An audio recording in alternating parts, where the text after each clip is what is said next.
let's talk financial education and social media. My name is Hillary Hunt, and I serve as the Making Sense Project Coordinator as well as a financial education consultant. So let's think about why you might do something with financial education and social media. Why would you even think about social media in teaching your financial literacy courses? Well, for one, it can help you stay on top of the latest information. Two, it can help you develop your own professional learning community, often referred to as a PLC or a PLN, Professional Learning Network. It helps you to access information as it happens, so you can get things that are really just up to date and happening in real time. You might use it to connect students with resources and information, or perhaps showcase student work. So those are just a few of the reasons why you might want to think about using social media or various social platforms in your financial education efforts. There's a lot of different options out there when it comes to financial literacy, there are a lot of options out there when it comes to social media. So here we see logos for Twitter and LinkedIn and Vimeo and Periscope, Snapchat, Google+, Medium, Instagram, Facebook, Pinterest, Reddit, Vine, and YouTube. All of those are very popular social media platforms. So which ones are most popular? If you're going to put, your try and get the most bang for your buck, you want to go perhaps where others are. So here we see, looking at all ages across various social networking brands, the biggest piece of the pie here is obviously Facebook, although you can see that decreased from 2015 to 2016. And one of the smaller pieces of the pie that increased significantly, twofold, in that same time period was Snapchat. Instagram held constant at about 7% of the market. LinkedIn, Pinterest, Twitter, and others here also represented. Now, if we zone in just on individuals who are ages 12 to 24, we see this looks significantly different. Way fewer folks using Facebook, way higher percentage of users using Snapchat and Instagram. So especially if you're looking at reaching out to students, you definitely want to be considering where they are. That notion of reach people where they are. Well, it's in these newer platforms, these often photo-based platforms that we'll talk about a little bit more as we get into the presentation. I like this graphic. This one sort of talks about social sites explained with donuts. So on Facebook, I like donuts. Twitter, I'm eating a hashtag donut. YouTube, here's a video of me eating donut. Pinterest, here's a good donut recipe. So, here's Instagram, here's a photo of my donut. And LinkedIn, my skills include donut eating. So just a few examples of how, what you put out there. You can all be talking about donuts, but how you do it and why you do it might just be a little bit different depending on the site that you're using. So again, returning to this, there's a lot of different options for our time here together today. I'm going to focus in on just a number of these. So the ones that we saw that were the most popular: Twitter, Snapchat, Pinterest, Instagram, as well as Facebook. And this one up here is for Periscope, which is one of the most sort of emerging platforms. So let's start with Instagram. What is it? Well, Instagram is a photo and video hosting and sharing site. You can organize your photos, or when you post, you can include a number of hashtags. The hashtag use is very popular on Instagram because there aren't the same type of character limits as you find elsewhere. So here we see in this one from Experian When, hashtag shopping online. We see hashtag financial tip, hashtag cybersecurity. So that's a very popular aspect within Instagram. So one idea for how you might use it, consider if your students are on Instagram, developing a photo a day challenge. Perhaps on day 1, they post a photo of a savings goal. Perhaps day 2, it's where people keep their money. Maybe on day 3, it's something that's a want or a need, or something that's hard to differentiate between being a want or a need. 4, favorite splurge item, and so on. You could create a little class hashtag that could go along with this. You can make this as long as you want. 30-day, month-long photo a day challenges are very popular, but certainly you could do it in a more constrained time period with your students. Maybe even just do it for a week. A 5-day challenge. So that might be an interesting way to use Instagram, just to sort of dip in and get your feet wet. Then when you search and click on that hashtag, you'll see everything else that's come up with that. So it's really easy to find those posts. Some ideas: you might be interested in creating and sharing memes or compelling graphics. Again, this could be something that you do for your students to put information out there, or that you can assign to students to do. So two of my favorite sites for doing this are canva.com and memegenerator.net. Those are both great sites for creating these kinds of graphic images. So this is from the Broke Millennial blog, and it was on sale. The coupon was going to expire. What do these excuses have in common? So I thought that was just a great discussion starter, even. So something that you could toss out there to students and get a conversation going. Here's another example: be the boss of your money, don't let it boss you around, from someone on Instagram. By the way, to find these, I just searched hashtag financial literacy, and these are some of the recent ones that came up. So again, ideas for using this: you can post different things and remind students of good habits they might want to have. You could have your students create, share, and comment on these. Even if you don't want to get into Instagram, you could just have them create these on Canva or Meme Generator or another platform, and you use it as an assignment. Also could consider locating and responding either via Instagram or in a written assignment. So, have students, just do some searching, find some of these online, just like I did, search different hashtags, and then post them. Sort of reminds me, or is reminiscent back in the day of when in my high school government course we had to bring in every week a political cartoon and respond to it. So I think something along the lines of one of these types of graphics or memes might be interesting to take a look at on a regular basis and respond to them. You could consider creating a class account. So, for example, one of the things that we often encourage, or I certainly encourage educators to do, is to separate, in some cases, their personal use of social media from their professional use of social media. So, even if you might have a personal Instagram account, I would strongly suggest you keep that separate and create your own class account for this. It could be, room 114, or, Mr. So-and-so's Fin Lit, or, whatever you want to do. And you can even share information from your class or promote the class, especially if you have an elective course and are trying to get more students to take the class. Take photos and post comments about uses of money in everyday life. Follow active financial literacy users. I showed some of those earlier. Offer tips of the day or a tip of the week. Do some type of a Q&A perhaps with students. There's lots of different ways that you could use this technology, and again, meet people where they are.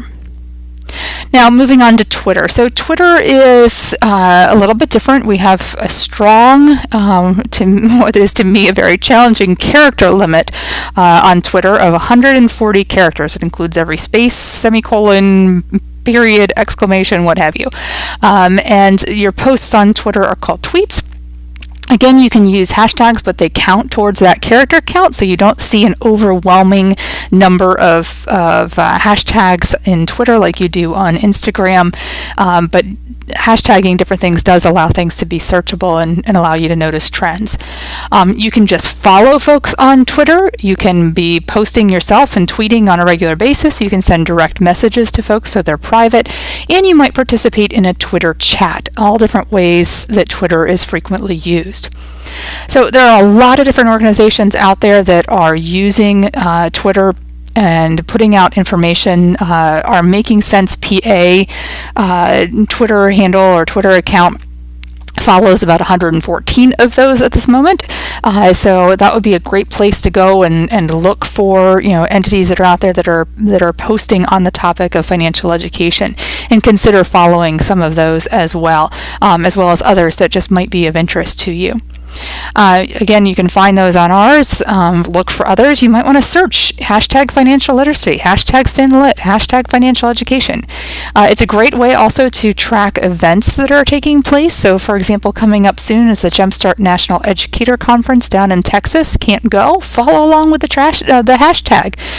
Chances are good you're going to see different posts that are coming up with photos, videos, information on what's happening at that conference. Great way to sort of be a fly on the wall when you can't get to different things. This is an example of a Twitter chat, this comes from the credit chat, which is being done by Experian every Wednesday at 3 p.m. So here is, so what they will do is they'll post questions. Question 1 would be Q1, question 2 would be Q2. Here we see Rod Griffin answering A2, check your credit report and credit score several months in advance to avoid surprises when you apply. Hashtag credit chat. So we know that was an answer to the question that was posed at the same time, but you can just go to hashtag credit chat, search those, and find all sorts of different responses, even if they weren't tied to a specific answer. Here's another example of a post from Experian. Ordering your credit report will not hurt your credit scores. Join credit chat on Wednesday at 3 p.m. And it's got information. Lots of times they have guest individuals that join them on that as well. So that's a great one to join. And just because you can't log on at the moment, you can certainly join in or view it anytime just by searching the hashtag as well. So, Facebook. Let's move on to Facebook. Most of you are probably most familiar with this one. It's a social networking site popular for posting information, sharing photos, posting events, what have you. But it's also incredibly helpful. I find it incredibly helpful personally as a way to stay abreast of what's coming out there. I get a lot of electronic newsletters, but I tell you, I find myself more and more finding information on Facebook. I can sit there while I'm at my son's soccer practice and just scroll through on my phone and see what organizations are posting. So this is an example of the NEFI High School Financial Planning Program, their Facebook page. You can like it, and then their information will show up in your feed. Now, granted, organization information doesn't show up in feeds nearly as much as, say, what your best friends will. So, sometimes you might need to go visit their page to see some of the most recent information, because it doesn't always just pop up there in your feed. Here's some other examples. This one is from Mint about identity theft, with a link to some great tips. This one, Take Charge Today, linked to an article from the New York Times. So again, just a really nice way to find out and keep on top of information. Here's two others. This one is from the FINRA Investor Education Foundation, and this one's from a local organization, Junior Achievement of South Central Pennsylvania. So again, a great way to keep informed of different things that are going on. Pinterest, in the surveys I've done of teachers, seems to be one of the most popular that they're using for classroom purposes. It makes sense. It's a great, what I refer to it as a visual bookmarking tool. So instead of just putting stuff in folders and bookmarking your favorites, you can see them because it's image based. So each of these pins is some web page or image that you've saved, along with some type of picture or caption. You can organize them all onto boards. Most of your boards have to be public, but you can make some that are private. You can also ask colleagues to collaborate with you. So maybe you're working on an upcoming project and you're working on a unit together or what have you. You can collaborate with someone else. This is an example of the boards that the Making Sense PA project has. So you can go here and click here, and this is on pre-K financial education, elementary grades, middle school, high school, adults. We have things on anchor charts, apps, DIY projects, and then specific topics like goal setting. Here's some money crafts, and it goes on. You can see we have 21 boards and 382 pins as of last count. So another great way to organize things. And there are other organizations out there that are doing similar things that you can find. Here's an example of a teacher's financial literacy board. She teaches family consumer science, so you can see that's how she's organized it. This is, separating her work from her recipes and home decorating and craft ideas, what have you. So this is work, her family consumer science, and her finance units. So again, lots of different ways that you can use that. As before, you could follow financial literacy users, create top local boards. You might also have students create and share boards, depending on your preference there. So Periscope is one of the newer ones. So Periscope allows you to stream live video and post the recording. People comment and like things in real time.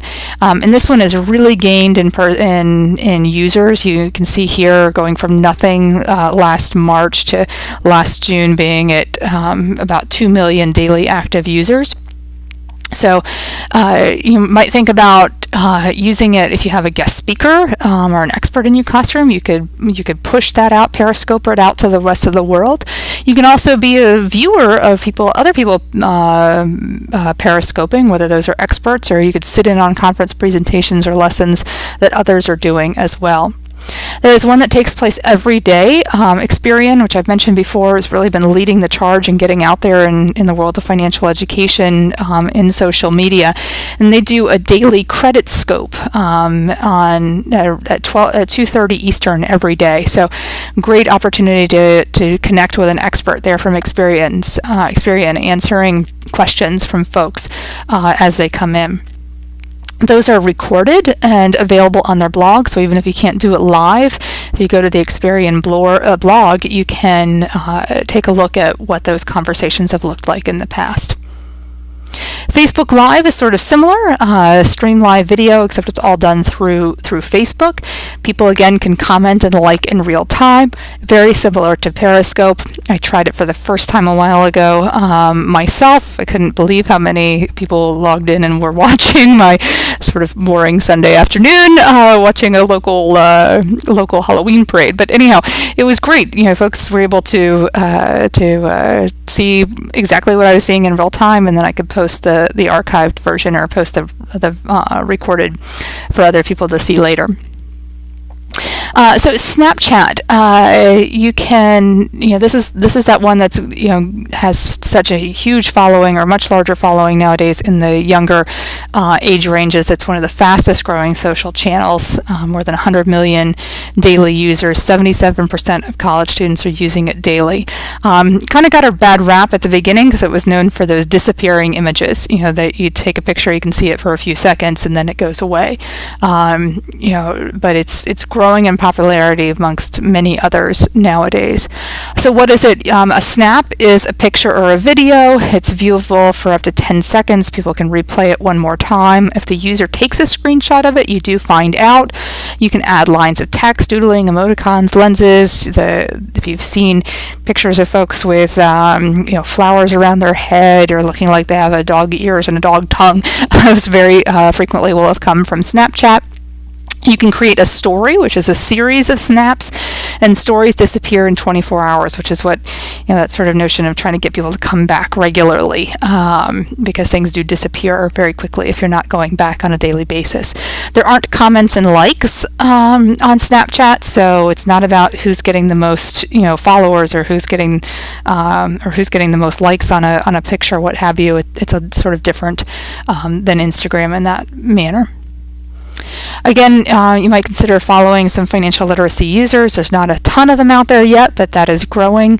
You might think about blasting out information or tips of the day. Some of the things that we talked about with Instagram might also apply here with Snapchat, since it is so very photo-based.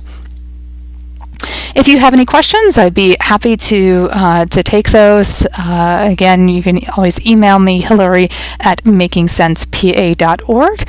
I thank you for joining us and look forward to hearing from you with any questions you might have.